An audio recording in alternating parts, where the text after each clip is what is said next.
Olá, caro espectador. Começamos agora mais um Com ou Sem Gelo. E novamente a gente está trazendo uma figura diferente. Um cara muito especial, um amigo, pessoa que eu conheço há 20 anos e que de uma carreira, aquela carreira de, eu posso falar carreira de roça. Se tem um cara que eu conheço que metia o pé na bota, na jaca, ia pra fazenda e vai, que eu sei que esse cara é guerreiro mesmo, conhece o com a palma da mão, cabo a rabo, Brasil a Brasil, é meu amigo André Savino. André, que bom te receber aqui, bicho. Muito bom te receber aqui. Obrigado. Saber um pouco mais de André, o André é presidente de uma empresa, chama Syngenta, para aqueles que conhecem, a maior empresa de proteção de cultivo do mundo, com vasta produção de semente, com vasto investimento em biológicos e outras tecnologias. Então é uma história muito exitosa dela, de ajudar o mundo a produzir mais e a produzir melhor. Então é muito prazeroso ver. E falar de agro nesse programa é fundamental, gente. O agro é quase, estão aí 30%, 35% do PIB brasileiro. Não dá para fazer com ou sem gelo sem passar um momento de olhar para esse Mato Grosso, esse Goiás, esse Maranhão, esse Londrina, esse Brasil imenso de agro e sair um pouco das metrópoles. Então a chance de hoje no Com Sem Gelo é a gente mergulhar de cabeça nesse agro delicioso. E falar com o André é mergulhar nisso. André, olha para aquela câmera e fala, quem é André Savino? Bom, primeiro, obrigado, Fogete, obrigado, um prazer. Eu exagerei um pouco? Bastante. Obrigado falar estar aqui nesse programa que é icônico. Acho que você está, como tudo que você faz, você está retransformando a maneira de se comunicar, assim como você transformou outras coisas que você já tocou e você já trabalhou, inclusive no agro. Então, estar aqui é muito importante para a gente, é uma maneira legal de falar do agro de uma maneira diferente e descontraída. Meu nome é André Savino, sou engenheiro agrônomo, trabalho nesse mercado aí há 27 anos, depois que eu me formei na Unesp de Botucatu. Trabalho na Syngenta, trabalhei já em várias áreas dentro da empresa. Eu comecei desde o início como assistente técnico, primeira função. Hoje eu tenho a oportunidade de estar dirigindo esse negócio. Casado, 3 filhos, agricultor, planto café. Então tem uma carreira aí que a gente vem construindo e o legal do agro é que a gente faz amizade e elas são sempre duradouras. E o Fogete eu conheci no agro. Há quanto tempo, hein? Nossa, já faz tempo, 20 anos. Já faz tempo. André, o que você aprendeu com o agro em 27 rodando? Quais grandes lições do agro macro? Essa pergunta é boa. O macro, eu vou dizer que um ano é diferente do outro, sempre. A começar pelo clima. Trabalhar no agro é você se planejar para o implanejável. Porque se choveu demais é uma história, se choveu de menos é outra história. Se fez muito calor é uma história, se fez mais frio é outra história. Então trabalhar com variáveis que você tem zero de controle e sequer previsibilidade são coisas que te faz sempre planejar com planos de mitigação, com planos que permita você estar preparado para trabalhar dentro de ambientes e cenários que você de amor e ambientes e cenários de terror, que nem uma vez um grande amigo meu disse aí, o agro é do amor ao terror, do terror ao amor em questões de semanas. Então, é um pouco disso. Você conheceu muito agricultor nessa vida. Agricultor tem perfil de agricultor? É engraçado, né? Quando você... Essa pergunta... Nunca me fizeram essa pergunta, hein? A pergunta é, o que é perfil de agricultor, né? Mas o mais interessante, independentemente do perfil, é que a gente vê a agricultura brasileira e, consequentemente, o agricultor mudando muito, evoluindo muito. A gente vê hoje a agricultura brasileira, ela evoluiu nos últimos 10 anos, eu diria 15 anos, numa velocidade 10 vezes mais do que a agricultura na Europa, a agricultura nos Estados Unidos. Seja pela adoção de tecnologias, seja pela adoção de novos maquinários, mas principalmente pela pesquisa. A agricultura brasileira foi pesquisando muito mais, ela foi criando a própria agricultura. E o agricultor ele foi se modernizando nesse sentido, né? Porque além dos desafios da agricultura, ele ficou mais financeiro, o agricultor ele passou a ter um perfil mais financeiro, né? De buscar não só ferramentas de financiamento próprio ou em banco, mas como é que ele começou a buscar novas ferramentarias e planos financeiros.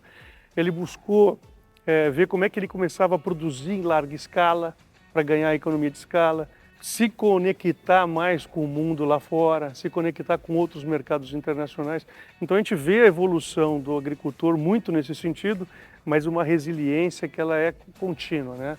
Você vê o agricultor brasileiro, o cerrado brasileiro, isso há 50 anos atrás, foi quando começou-se o cerrado, o pessoal vindo do sul do país, montando barracas de lona para implementar a agricultura no cerrado. Isso mostrava toda a resiliência.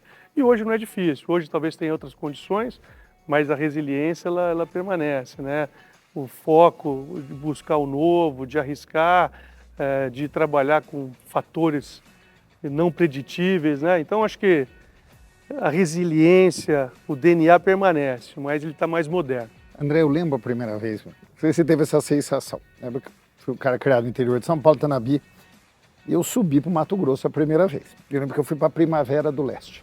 E eu cheguei lá, só tinha loirinho de olho verde. As pessoas, eu levo a Primavera, mas não, o Mato Grosso não é uma mistura de todos. Não, isso só tinha porque a maioria era do Sul. E foi uma coisa que me chamou muita atenção nessa época. Que ainda tem algumas cidades que a gente vai, tanto lá como parte do Maranhão. Você fala, olha aqui, tá toda a turma, parece que a gauchada subiu todo.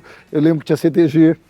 Você acha que hoje a miscigenação, hoje esse sulista já virou mato-grossense, que já virou brasileiro, já estamos na terceira geração e já foi? Ou aquela raiz farroupilha que você encontra em alguns lugares ainda permanece?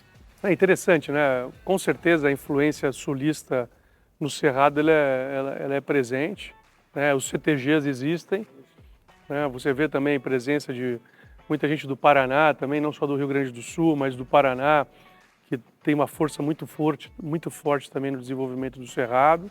Mas você vê também uma miscigenação acontecendo muito forte.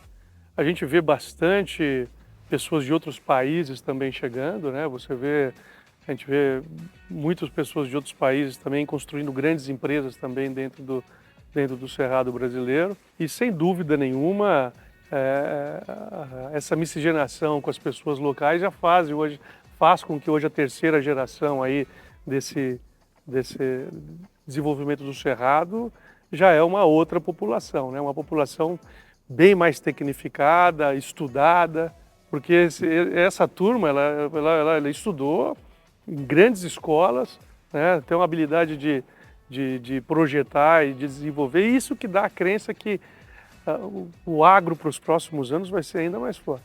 Eu lembro que o agricultor de algodão é um cara sofisticado, planta com uma alta tecnificação, o agricultor de soja também, mais média, o agricultor que lida com vegetais, detalhe, muita aplicação, ciclos curtos, o agricultor de café, um mineiro arrojado. Cada cultura tem um tipo de agricultor de um jeitinho, ou posso generalizar? Eu acho que tem desafios diferentes por cultura, né? Quando você vai para o algodão, você já tem uma cadeia de produção um pouco mais sofisticada.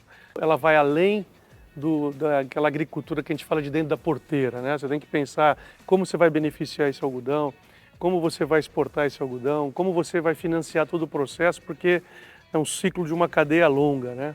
Entre plantar, colher, beneficiar, pegar esse retorno do investimento de volta, passa-se 15 meses. Quando você vai para uma cultura como o café, você disse, você tem desde grandes fazendas, grandes agricultores, mas você tem ainda um perfil de agricultura familiar muito forte. E quando você vai para a soja, você tem soja no Brasil inteiro. Mas o que a gente começa a ver é que, independentemente do tamanho do agricultor, você tem desafios que mudam de acordo de cultivo para cultivo, mas a tecnificação ela é em alto nível em todos os cultivos. A gente não vê mais agricultura sem tecnologia, a gente não vê mais agricultura que não emprega hoje o que tem de melhor de adubação, de sementes, de proteção de cultivos, uma discussão de sustentabilidade já presente, né? Porque o agricultor está percebendo que ele é um dos maiores protetores do meio ambiente, porque proteger aquele ambiente vai proteger o clima para ele continuar vivendo daquilo, né? Então, quando a gente começa a ver essa conscientização, essa tecnificação geral, passa de cultivo por cultivo, de tamanho por tamanho. O que você tem são desafios diferentes de cultivo por cultivo. Onde você vai comercializar uma pimenta, um vegetal, você não exporta isso, você trabalha dentro de uma cadeia interna, né? Quando você já vai para a soja, são produtos destinados à exportação, ou você trabalha através com grandes tradings, né? E assim por diante. Então os desafios de trabalhar na cadeia são diferentes. Mas pelo preço e pela rentabilidade. Esse ano, qual agricultor está sorrindo? Qual que está falando, não é meu ano? É uma boa pergunta. Pensando em culturas, tá? Sempre teve um campeão, sempre teve o turma da cana, chora um ano, outro ano o preço do açúcar e do álcool está maravilhoso, tem outro ano que baixaram os insumos. Quem que este ano está sorrindo e falando, pô, é meu ano, que delícia, vou em frente?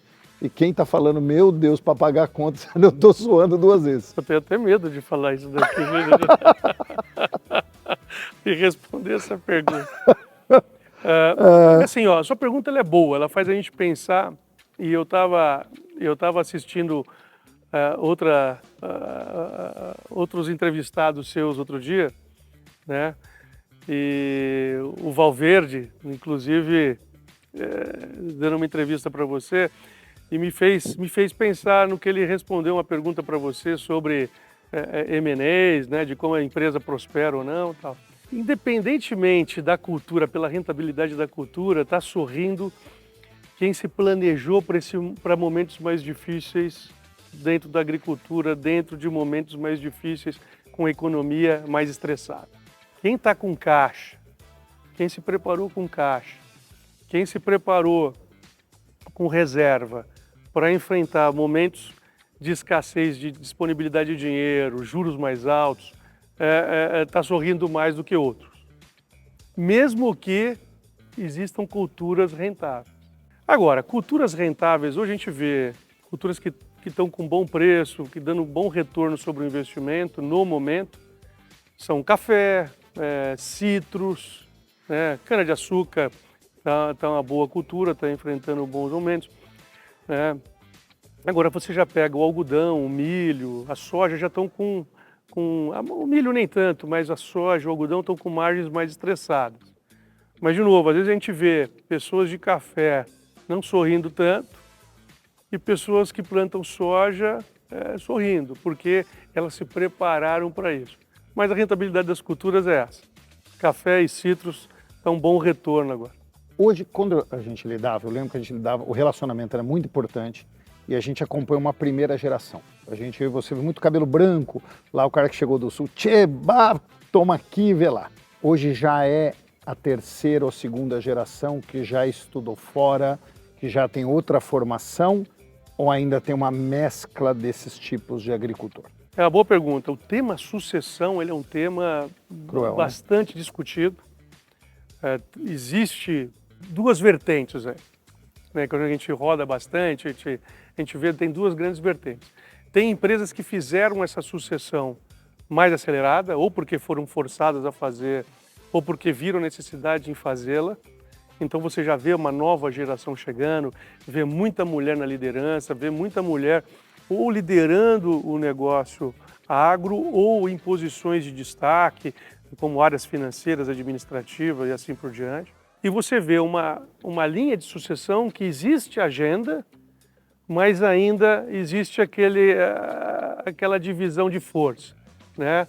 O pai, o patriarca, aquele que abriu, que enfrentou isso há 40, 50 anos atrás, ele ainda está presente, ele ainda quer dar a última palavra, mas começa a engajar toda a nova geração. Então você vê essas 2 grandes linhas. A gente já vê a segunda geração crescendo um pouco mais, tá? Mas você vê ainda a velha guarda na ponta. Eu percebo um pouco isso. Tá? Tem um pouco... Tá uns 50-50, vamos dizer assim. Olhando de uma maneira geral, existem regiões, a gente vê o Cerrado já com temas de sucessão muito mais avançados do que quando você vê do Centro-Sul, né? Você vê ainda as grandes famílias ainda tomando decisões aí um pouco mais centralizadas. Mas é uma grande tendência e o pessoal é bom. A nova geração ela é boa, ela sabe fazer pergunta, são perguntas difíceis, são pessoas que têm acesso à informação, né?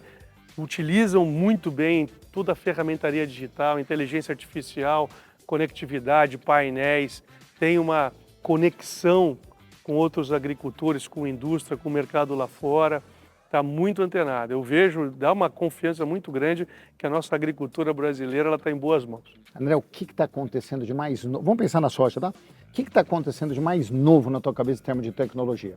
Evolução genética, controle mais informatizado, tecnologia de precisão, de controle do solo. O que você acha que hoje é ponta? Ponta. Hoje a grande tendência que está crescendo muito rápido e que vai realmente fazer a disruptura do negócio, para mim, é a inteligência artificial. A inteligência artificial hoje na agricultura, ela é fundamental por alguns aspectos. Eu vou começar pela pesquisa. Você imagina que antes para a gente lançar um produto a mercado, desenvolver um produto a mercado, você conhece bem isso, a gente levava-se anos e aí você trazia 10 potenciais produtos que iam ter sucesso, baseado em alguns ensaios, né? E iam estudando anos para chegar em 1 ou 2 campeões. Às vezes não eram os melhores para aquele momento, porque passaram-se 10 anos, muita coisa mudou e assim por diante. Hoje, quando você pega e usa inteligência artificial e fala, ó, eu preciso de um produto para me endereçar um desafio desta forma para essa região e que também tem um perfil que seja seguro ao meio ambiente, que tem essas características, a inteligência artificial, ela traz de uma amostragem de milhões, ela te diminui para dezenas de produtos para você investir a tua pesquisa naquilo. Então, ela... Já está aplicando, isso aplicando. Já é concreto. É fato. Que delícia, bicho. É fato. Então isso, você imagina que isso daqui, ela te corta anos, décadas de pesquisa. A pesquisa ela vai continuar, só que ela eliminou uma série de erros e acertos que você poderia ter nesse processo. Segundo. Só para vocês entenderem, a indústria de proteção de cultivo, ela é irmã da indústria farmacêutica. Então, todos aqueles processos, você tem são alguns caminhos diferentes, mas você testa. Você tem que saber se a pessoa tem um efeito, se tem algum efeito colateral, e os processos são muito sérios. Você tem, o André, se ele entrar em detalhes aqui, todo produto novo passa pelo MAPA, passa pela Anvisa, passa pelo IBAMA, são anos e anos de teste. Então, é um processo muito sério para chegar lá no final. Tá? Só fechando, para voltar ao desenvolvimento de produto. Então, AI chegou arrebentando e você acha que já...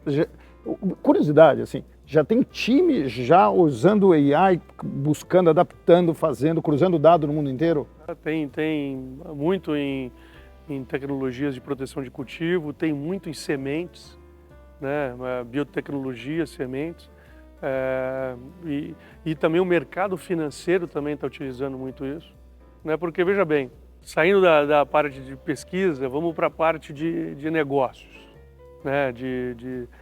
Você imagina que antigamente para você analisar um crédito de uma pessoa, de um cliente, enfim, né? Geralmente era um gerente de crédito com a sua equipe e ela olhava aí todas as questões, olhava imposto de renda, né? Perguntava na cidade se a pessoa tinha um potencial de pagamento bom, referências, e ainda é válido.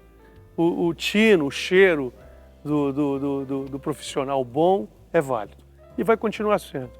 Mas hoje, com inteligência artificial, você começa a cruzar todos os dados disponíveis de Bacen, de capacidade de alavancagem, e cruza com clima, cruza com capacidade de produção, informações daquele agricultor, e você consegue falar assim, ó, para esse agricultor eu consigo fornecer um crédito e para esse daqui eu tenho um pouco mais de risco. Isso daí é positivo. Por quê? Antigamente você colocava o risco e tinha-se um preço, um custo desse risco médio. Hoje, então, boas pessoas conseguem ter acesso a capitais, a financiamentos mais competitivos do que outras. Então, a média ela não tem uma média só. Então, hoje a inteligência artificial é aplicada tanto na área financeira, quanto na área de pesquisa, tanto na área de operações comerciais. Durante um fim de semana, todo mundo vai para casa, relaxar, desfrutar com a sua família, né, um robô continua o processo de faturamento, roteirização, né, para quando você chega na segunda-feira, você só despacha. Então, essa é uma grande evolução que vai permitir você ganhar eficiência em larga escala em todos os aspectos. André, eu queria que você falasse, tem um tema que eu acho que a gente tem que desmistificar um pouco, chamado genética na semente. Foi um trabalho muito decente feito com a evolução genéticas das sementes para a gente produzir mais. E tem várias formas de fazer isso. Tem o melhoramento genético, tem a mudança interna do gene, que possibilitou produzir mais. Olha o que a gente tem aí na frente e está mostrando que isso é saudável, que não tem nenhum problema. O que vem de genética nova? Vai vir mais para o milho? Vai vir mudanças na soja ainda mais para lá? Tem alguma outra cultura que está mexendo na genética que você vai falar, uau, eles criaram uma resistência à chuva, uma resistência à ferrugem, a gente sempre ouviu muito isso. Tem alguma coisa nova aí que a turma está trabalhando, você vai falar, se prepara que vai ser muito legal? Acho que a genética, né, ela talvez eu não seja a pessoa mais preparada para falar disso, né, porque tem muitos pesquisadores, é um campo muito grande, tem muitos pesquisadores geneticistas trabalhando e buscando sempre evoluções para que a gente possa ter sempre 3 grandes vertentes. A gente precisa produzir mais, porque a população está crescendo demais, né? A gente tem uma perspectiva aí de que a gente vai ter mais 2 bilhões de população, de habitantes, aí no espaço de tempo aí de 20 anos. Então, assim, você precisa produzir mais, você precisa produzir melhor. A qualidade dos alimentos, não é só a quantidade, mas a qualidade nutricional, teor de proteína, né? Teor de nutriente, de nutrição dentro dessa produção maior, e também produzir com aspectos respeitando aí meio ambiente. Por isso que você precisa produzir mais, para não ter que entrar em novas áreas, né? Então, essa é a grande agenda. E a gente, o que a gente começa a ver em termos a biotecnologia teve a primeira grande onda de como é que a gente consegue produzir mais enfrentando desafios daqueles desafios que eram mais correlacionados à produção, correlacionados a controle de pragas, né, resistências com ervas daninhas, que você conseguisse controlar com mais eficiência. E foi muito bem, e essa linha continua. Tem segundas gerações, outras gerações vindo nessa linha. Tem uma outra linha genética que eles estão olhando para a construção dos superalimentos, né? Então, alimentos que tenham características lá dentro, antioxidantes, ou características que façam você ter um alimento mais proteína, que vai te fazer bem, vai fazer você viver melhor, né? Essa é uma outra grande tendência. E tem uma linha que começa a buscar combinar os dois, né? Mas também na linha de energética. Como é que a gente começa a produzir teores, né? Seja de açúcar para produzir álcool, energia. Tem toda a questão aí do SAF, né? Que são os o biocombustível para os aviões, né? Então, está perto isso, ou você acha perto horizonte 2, horizonte 5, horizonte 15 anos? O que você acha? Tem de tudo, vão vir gerações, né? Tem no curto prazo já vai ter bastante coisa, mas sempre vão continuar vindo gerações. Mas está muito avançado, e como eu te falei antes, a inteligência artificial ajuda a acelerar um pouco isso. André, eu não consigo escapar de uma pergunta. Tem várias perguntas difíceis que eu tenho que uma. Essa história da guerra comercial com o Trump, essa luta Trump e China. No final já acabou, tá todo mundo em paz. Ou o Brasil abriu um janelão para a China desse tamanho, falou assim, chinesada, tá aqui, olha minha soja, olha meu milho. Beijo. E aí, como que a gente lê um pouco isso? Não, interessante a tua pergunta. Na verdade, essa pergunta... A gente vem fazendo essa pergunta, eu não sei se eu estou apto a respondê-la, porque pergunto todo dia essa. Porque existe uma série de hipóteses, né? Porque hoje é uma leitura, amanhã sai algum acordo. Mudou a tarifa, entre o que eu estou falando aqui com você e o quando sair o programa, pode ter mudado tudo. Pode né? mudar. Agora, o que eu vejo de uma maneira geral? Eu não consigo, eu não vou aqui julgar essa guerra Estados Unidos e China, mas eu vou talvez analisar oportunidades que possa vir para o Brasil. Eu vejo que existe uma janela enorme, que quando você tem uma janela enorme entra bastante luz, entra bastante ar fresco, mas também pode entrar algumas impurezas também, né? Então, assim, sem dúvida nenhuma, é uma oportunidade enorme no curto prazo, porque a demanda por importação de produtos brasileiros ela vai aumentar. O Brasil é o maior exportador hoje de quase todos os cultivos, né? A gente é o maior exportador de suco de laranja, a gente é o maior exportador de café, a gente é o maior exportador aí de soja, né? Dos produtos aí de soja, enfim. Então, quando você já tem essa vocação de exportar, e seja para com os Estados Unidos, a gente tem uma tarifa, mas tem uma tarifa menor que os demais. E com a China, ou ela compra esses principais produtos do Brasil ou dos Estados Unidos, vendo essa oportunidade de comprar do Brasil, você tem, obviamente, uma janela de oportunidade para aumentar a exportação. Por outro lado, você começa a ver novas empresas querendo vir para o Brasil, porque, veja bem, se o Brasil não tem essas tarifas, e eu tenho bases e operações em outros lugares, vamos para o Brasil. Então você pode trazer um aumento de competitividade local, que é positivo, você traz mais oferta para o mercado fica positivo para a economia, é positivo para o consumidor, né? Mas vai exigir aí que a indústria local também se prepare para essa maior competitividade, né? Então, tudo tem duas perspectivas. Curto prazo, muita oportunidade, né? Mas a gente tem um efeito competitivo que a indústria brasileira tem que ficar atenta. Tem uma que não dá, viu? Essa eu estou preparado para ouvir não sei, ou eu estou preparado para ouvir não quero falar desse assunto. Está entrando o Mondial Ozempic para o planeta Terra. Você já entendeu onde eu vou chegar. Tem empresa de aviação falando em redução de gasolina. Ação de Mac, que já caiu. Ação de Burger King caiu. Os caras já estão falando, vai comer menos. E aí, tem impacto? Você já olha aí no planejamento estratégico quando você senta, fala, gente, tá vendo essa injeção aqui? Olha, e aí, como a gente olha isso para a alimentação do mundo? Tem um lado positivo. Com o que a gente produz, a gente vai produzir ainda mais para menos fome. Como que a gente tem que ler isso do nosso lado? Lá do agricultor, tem que olhar e falar, e aí?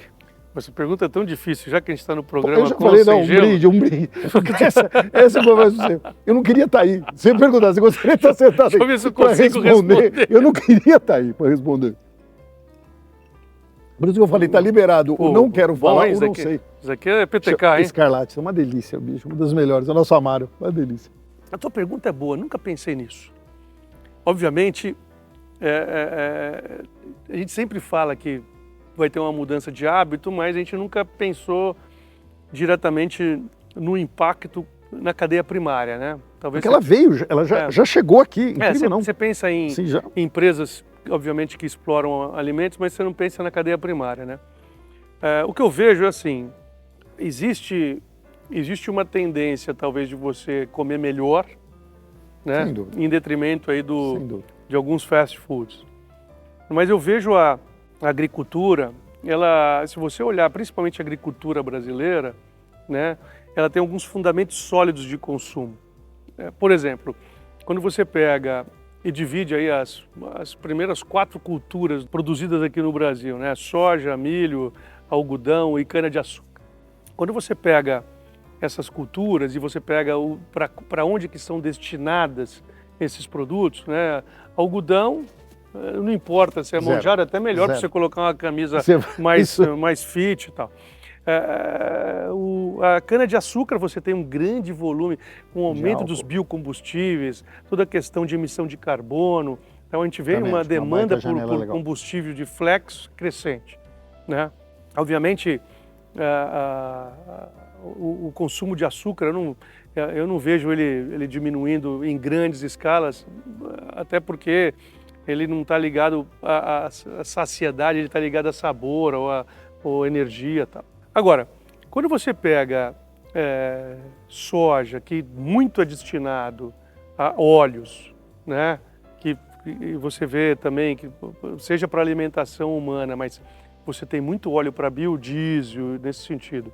E o farelo, alimentação animal, porque toda a soja ela vai para alimentação animal. Então você vê, e toda a demanda crescente de alimento, o chinês que está crescendo a população, a Índia que já passou a população, e quando você vê a África, toda a demanda por alimentos que existe nesse mercado, demanda por carne que tem, talvez você mude aí o perfil da alimentação, né? Então você talvez saia aí de uma questão de fast food, mas você começa a comer melhor, aumentar o nível proteico dessa alimentação. E aí os principais cultivos nossos, que está correlacionado à proteína, que é soja e milho, resolve, né? Então, mas é uma pergunta que eu dei a minha opinião, mas eu confesso que cabe uma pergunta para chamar o time. Uma pergunta para chamar o time e falar: e aí, moçada? Porque é aquele que ninguém vai saber. Vamos cada um criar uma verdade aí. Vamos ver o que dá. André, você viaja pra cacete, velho. Fala para mim, qual é a fronteira agrícola próxima à fronteira agrícola do Brasil? Onde que está expandindo soja até dar no pau, que você olha lá, gente abrindo, comprando terra. Quando que foi? Eu vivi várias ondas. Qual que é a onda de agora? Recentemente a gente vê o que a gente chama de Arco Norte, né? Maranhão, Tocantins, Piauí ali crescendo bastante, né? E trazendo, não só crescendo em área plantada, mas crescendo em tecnicidade. Mas a gente vê também o sul do Pará, né? Paragominas, aquela região aquela região ali, sul do Pará crescendo, né? Bastante. Tinha um problema fundiário de donos de terra.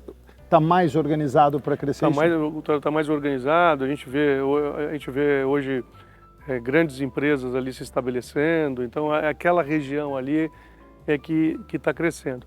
E a gente vê um fenômeno em paralelo que é o que a gente está chamando de agricultura regenerativa, que é a transformação de pastagem degradada em agricultura. Cara, isso é um fenômeno. Então, não necessariamente só naquela região, mas também em regiões como Mato Grosso, ou Rondônia, Minas Gerais, enfim, até no estado de São Paulo, onde tinha aquela pastagem degradada, que tinha aqueles cupinzeiros, que tinha 1 a 2 cabeças de boi por hectare, a gente começa a ver uma transformação daquele pasto em área produtiva. Inclusive, essa é uma grande bandeira que a Syngenta vem trazendo. A gente trabalha com o projeto Reverte, junto com bancos e parceiros, né? Nesse projeto, o Banco Itaú, um grande parceiro nosso, que a gente estimula e financia o agricultor para transformar esse pasto degradado em agricultura, uma agricultura sustentável. Isso é fantástico, porque você aumenta a área plantada, resolve a questão de endereçar temas de produção de alimentos e você não tem o problema de ter que abrir novas áreas, novas fronteiras, enfim. E o balanço de emissão de carbono ele é positivíssimo, ou seja, você diminui, né? Emite menos, emissão negativa. Agora, a gente sempre sofreu com uma coisa: ensinar o pecuarista a virar agricultor é uma transição, não é? É uma transição, mas está acontecendo forte, viu? E rápido. Está acontecendo rápido por quê? Porque ele está vendo duas coisas. Não é que ele está deixando de ser pecuarista. É que a hora que ele planta soja naquela área e aí depois ele volta com pasto na entre-safra, é outro pasto. E ele põe muito mais boi. Não é que ele deixa de colocar boi. Ele só alterna. Em vez de safrinha, ele põe pasto. E aí ele põe o boi.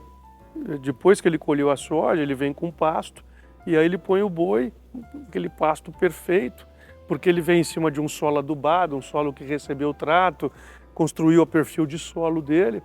Ele está mudando porque ele está vendo o retorno sobre isso. Genial. André, do fundo do coração, até hoje é muito emocionante para mim esse programa, porque fiquei 18 anos no agro, então eu morro de saudade. Eu deixei muito amigo todas as vezes que eu vim para São Paulo, mas eu estou hoje mais em núcleo urbano e morro de saudade. Então, de vez em quando eu me emociono ainda com muita coisa linda que eu vi. Se vira, meu. Se vira em 2 perguntas aqui. Ixi. Quais os 3 lugares que você olhou, que você chegou na plantação, falou, não pode ter um negócio bonito desse jeito na minha frente, que você emocionou, você falou, mas não é possível ter um negócio lindo desse jeito, não sei que cidade você estava, que você falou, como que pode ter uma plantação dessa? Aquela hora, por exemplo, eu acho muito lindo quando começa a lourar a soja. E você olha, ela está meio marrom, e você olha aquele campo, às vezes você está parado na BR-163, você olha aqueles 2.000, 3.000, que você perde a vista. Não sei, quem gosta um pouquinho de natureza, eu acho que se emociona com uma coisa dessa. Fala 2 ou 3 que você falou, meu Deus, obrigado Deus que eu tô aqui, bicho. Eu tenho uma que está na minha memória afetiva, a florada do café. A florada do café, ela tem um cheiro, um perfume, além dela ser linda, geralmente ela é acompanhada de uma revoada de abelha, então você tem um som de fundo de abelha voando e tem um cheiro que eu não consigo descrever. Seria uma mistura de anis com alguma coisa cítrica. A florada do café é linda. Segunda imagem que eu gosto muito da agricultura é quando você vai numa lavoura de algodão, o algodão, o capulho aberto, aquele algodão branquinho. É lindo, ela tem um contraste, ela tem um... Você sobrevoou muito, né? Algodão para... Não é interessante, você olha para baixo, parece um mar de branco, você fala, mas eu tô olhando a nuvem no céu ou eu tô olhando a nuvem para baixo? Parece um espelho, né? Você lembra da vez que você viu que mais chamou a atenção? Luiz Eduardo Magalhães? Luiz Eduardo Magalhães, né? Quando você vai ali para aquela região de Sapezal, que você consegue ver grandes áreas de algodão juntas ali, o algodão, sem dúvida nenhuma, o algodão é lindo. Eu acho bonito, sem dúvida nenhuma, o milho quando ele começa a soltar pendão, começa a soltar florescendo. São imagens que são bonitas, eu acho que é a combinação de cor, são coisas que me vêm na cabeça, né? Apesar de a gente ver mais soja, né? Talvez seja por isso que a gente roda, vê muita soja. Talvez eu não tenha citado, mas essas 3. Agora, a florada do café é linda, hein? Você que gosta de empreender. Sabe uma que eu ia colocar junto com as 2? Eu tive chance de ir na África, rodar muito as áreas de cacau. Puta, eu lembro em Gana, meu. Quando o cacau fica maduro, é realmente, assim, o negócio você olha e fala, parece uma pintura, você fala, como que existe um negócio desse? É lindo, é lindo. Estava na época de encosta, com bastante sombra, eles plantavam bananeiras para fazer um pouco de sombra nos cacauzeiros. Puta, André, foi um negócio que eu olhei e falei, que privilégio, meu. Você já teve essa sensação algumas vezes, falar, obrigado que o agro apareceu na minha vida, senão não teria chance de conhecer o Brasil. Que profissão te daria, fora agricultor, você conhecer o Brasil cabo a rabo? Eu não sei, tem outra? Eu não sei, né? Eu só trabalhei no agro até agora, mas sem dúvida nenhuma, eu acho que mais do que cruzar o Brasil de cabo a rabo, é te permitir conversar com tanta gente, né? E você ser muito bem recebido. O agro ele te permite você muito bem recebido. É impressionante, são pessoas que têm, apesar de terem sucesso, elas continuam carregando aí uma humildade, uma hospitalidade, né? Todo mundo te recebe muito bem, sempre de braços abertos. Tem alguma história engraçada que você quer contar, alguma coisa boa que aconteceu nos últimos anos aí, que você lembra e fala, alguma, não sei, o que você quiser. Cara, não está me vindo na cabeça não, história, mas eu vou contar uma história do meu amigo Fogete. Agora eu fiquei com medo, mas conta, eu não estava preparado para isso não. Bom, muito conhecido no mercado, que nem você disse, urbano, mercado de consumo, né? Com vários empreendimentos, um grande sucesso da PTK, mas não sei se vocês sabem, o Fogete ele foi um grande líder, né, internacional. Ele conduziu aí, ele foi líder de uma grande trading company aí, morou fora do país, conduziu as operações aqui no Brasil, né? Depois também trabalhou junto com o fundo de investimento no modelo disruptivo. E eu sempre vi nele um grande ícone, né? É verdade, sempre vi em você aí uma pessoa para se referendar. E aí o dia que você me ligou, falou, cara, eu tô saindo desse mercado, né? E eu vou empreender no mercado, dois grandes negócios, né? O mercado de bebidas e no mercado de gelo. E eu não entendia esse mercado de gelo. Eu falei, mas O que ele vai largar milho, vai largar essa beleza para secar gelo? Gelo? Como é que você vai vender gelo? Aquelas barras de gelo que vende no posto? Eu confesso para você que eu não estava entendendo. E olhando hoje, assim, eu acho que faz o quê? Uns 3 anos? Isso? 4 anos. 4 anos. E olhando hoje, cara, é por isso que eu te admiro. Você consegue ver coisas que talvez a gente não consiga ver. Então, parabéns aí pelo sucesso, mas eu confesso que foi engraçado. Eu imaginei o gelo, eu imaginei aquelas barras de gelo em posto. Não aquele translúcido, aquela sofisticação que a gente vai... Pô, muito legal. André, o que combina de música É que essa é meio fácil, eu não quero que a gente caia no chavão. Fala 3 músicas aí que combina com agro. Combina com você, vai? 3 Nossa, que você adora, bicho. Música que você combina adora, com agro. bicho. Ó, que nem eu falei, eu sou agricultor, né? E quando eu volto, eu viajo, tal, tem uma cena para mim, quase que é um processo que ele se repete.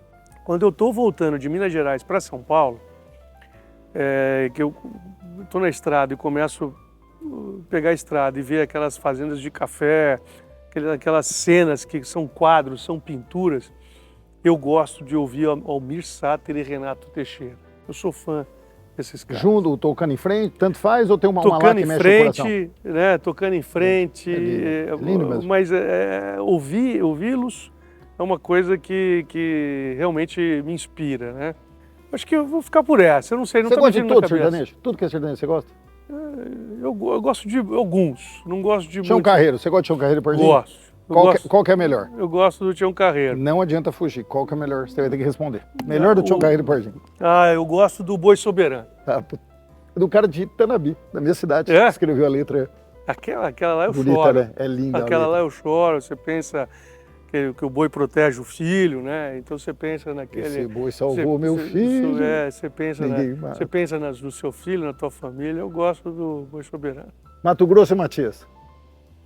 Gosto, mas não tem a música de cabeça. Chitãozinho e Chororó? Gosto também. Mas eu gosto mais para ouvir tomando um uísque, tomando aqui... O Negroni é bom. O que você bebe, bicho? O que você gosta? Qual é as 2 bebidas que você gosta? Eu gosto de tomar Negroni e tomar vinho tinto. Negroni e vinho tinto. Você acha que o agro, o vinho foi entrando? Você acha que ele está... Hoje, quando você viaja vai para Rio Verde, Mineiros, você acha que a turma toma mais vinho? Está tomando mais vinho. E é interessante, né? Você fez essa pergunta. O Brasil, ele ficou muitos anos produzindo aí vinhos na região sul, né? Do Rio Grande do Sul, na região sul do país, ou na região norte, vinhos mais brancos, né? Vinho branco na região nordeste ali. Agora ela está entrando naquela região de São Paulo e sul de Minas, que eles desenvolveram a técnica de duplo corte, né? de podas sequenciais. Eles estão conseguindo produzir nessa região, que é regiões mais altas, regiões que era produzir o café, excelentes vinhos também, viu? Franca tá detonando, meu. Os caras estão com uns 2 ou 3 terroir aí de tirar o chapéu. Agora eu vou te contar um negócio engraçado. Eu lembro uma vez que eu estava com o Zen, né? Você lembra do meu líder amado? Aí a gente levou um Dom Melchior numa fazenda, que a gente tinha lá um final de dia lá. Tinha 12 pessoas sentadas. Aí a gente chegou lá com uma garrafinha, olha, isso aqui é um Dom Melchior, um ótimo vinho para você. Eu lembro que ele abriu, tinha um vinho chamado Imperial, custava R$2,50. Aí ele abriu o Imperial, abriu o Dom Melchior, pegou os copos, colocou e aí ele foi misturando. Falou, gente, para ficar melhor, eu vou misturar porque é uma hospitalidade minha, uma hospitalidade sua. E foi fazendo Dom Melchior com Imperial o tempo inteiro. Tomamos, né? Vai, quer dizer, é bom que dilui o custo. É bom que dilui o custo. Aí tomamos o Dom Melchior com Imperial e vai que vai, feliz da vida. Ficou mais docinho. Já ficou mais docinho. E churrasco, uma costela deliciosa e o papo, óbvio, melhor que tudo. Mas entre as mil histórias, por isso que eu te falei, você deve passar de história engraçada dessa por aí. Vem aqui, vem aqui. André, você gosta de parroça? Direto. Você colocar a bota e lá, olhar, falar, meu, tá aqui, tá plantado podia acertar aqui, podia aplicar direito, o cara não está vindo aqui, você gosta? Muito. Inclusive, esse daí é o nosso lema agora. Se você for na Syngenta lá hoje, tem uma maquete de uma botina bem na porta lá hoje. Eu vou quase todo fim de semana, pelo menos um sim ou não, eu vou para a roça, né? E a trabalho também, a gente sempre está, inclusive eu voltei ontem aí de viagem. O grande segredo de você ir para a roça, nesse mercado que a gente trabalha, é a gente entender os desafios da agricultura tropical. Pode parecer besteira, mas assim, a agricultura no Brasil ela é desafiadora. A gente opera dentro da agricultura tropical.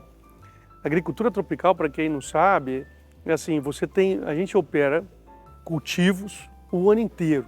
Você tem condições, você tem planta viva o ano inteiro, né? Diferente de Estados Unidos, Europa, Rússia, onde você consegue plantar uma determinada janela, mas na outra janela você tem neves, invernos rigorosos que quebram esse ciclo. Então, como a gente não tem invernos rigorosos que quebram nenhum ciclo, a agricultura tropical ela traz muitos desafios do ponto de vista de resistência, variações de pragas e doenças muito grandes, né? E produzir e juntamente com desafios climáticos, estar na ponta, entendendo esses desafios, entendendo as dores do agricultor, ela permite a gente ser mais assertivo e ajudar essa agricultura de uma maneira mais relevante. Então, estar na roça ela é mais do que relaxar a cabeça, ela é fundamental para a gente ser efetivo. Então, acho que essa é uma das coisas que eu pratico, né?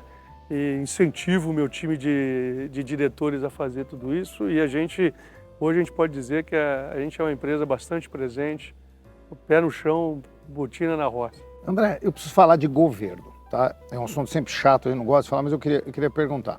Nos Estados Unidos tem uma seca, o governo vai lá e uma seguradora segura um prêmio, compra com um pouco mais caro, tem um problema de estiagem, ele ajuda. Eu tenho a impressão que a gente não fez a lição de casa de proteger o agricultor nos casos de extrema volatilidade. Estou atrasado no meu conceito ou não? Como governo, tá? Não como indivíduo. Assim, né? A Syngenta, eu como representante da Syngenta, a gente trabalha hoje, a gente não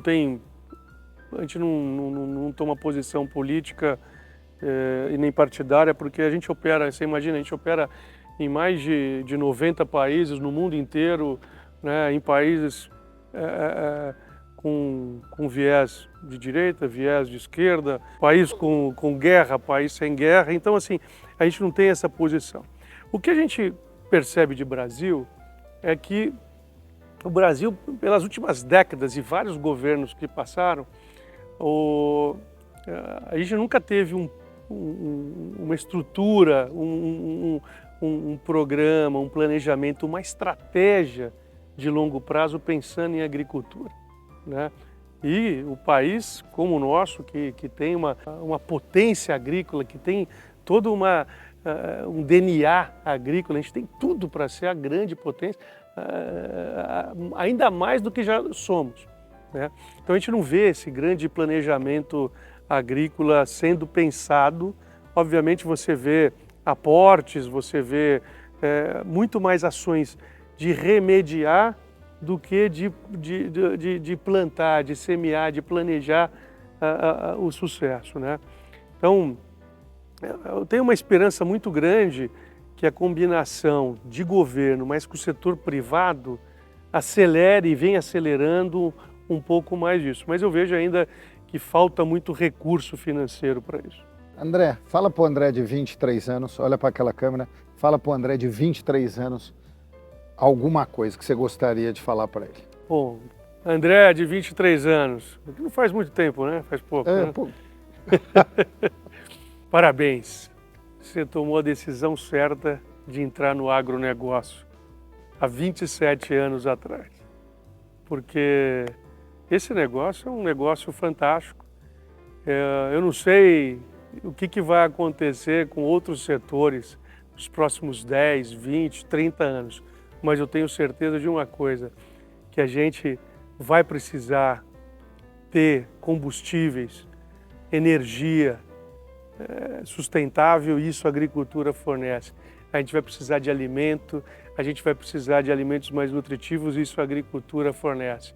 E a gente vai precisar utilizar de uma maneira que permita trazer PIB, economia, aproveitando todos os recursos naturais que o Brasil tem, isso daí é agricultura. Então, parabéns, você decidiu entrar num negócio que hoje é um dos grandes máquinas do PIB brasileiro e uma grande força da sustentabilidade econômica e alimentar mundial. Com ou sem gelo, chega perto do fim agora. Uma entrevista, no meu caso, bastante emocionante. Como eu disse, alguém que conheço há 20 anos e que eu vi uma trajetória brilhante. Um cara simples, humilde, pé no barro, fez uma história linda e chegou como presidente de uma das maiores empresas do mundo. Ele é o head do Brasil, mas de uma das maiores empresas do mundo. E oxalá, esse homem, quem sabe a gente vai um dia olhar para a Suíça e o homem está lá, vou lá visitar, se ele receber os amigos pobres, eu vou estar feliz da vida para comer o chocolate e falar com o André na Suíça. É um prazer gigantesco. Obrigado a Syngenta por ter disponibilizado o André aqui com a gente. Eu tenho certeza que ele encantou e a gente traz pouco agro para o mundo urbano. Eu acho que pouca gente na Avenida Paulista tem noção da beleza que é esse interior do Paraná, a beleza que tem aquela área de Chapecó ali no Santa Catarina. Visitem, vão conhecer a parte do Café do Espírito Santo, vão conhecer a parte, subir ali, pegar, descer em Goiânia, não só Goiânia, delícia de Goiânia e Caldas Novas, mas sobe lá para cima e ver a beleza das pessoas que tem nesse lugar e o que a gente está fazendo. André, regaçou, meu. Obrigado. Bom demais te ver. Obrigado, Rogério. Com sem gelo, encerra aqui. Então, um abraço, boa semana a todos.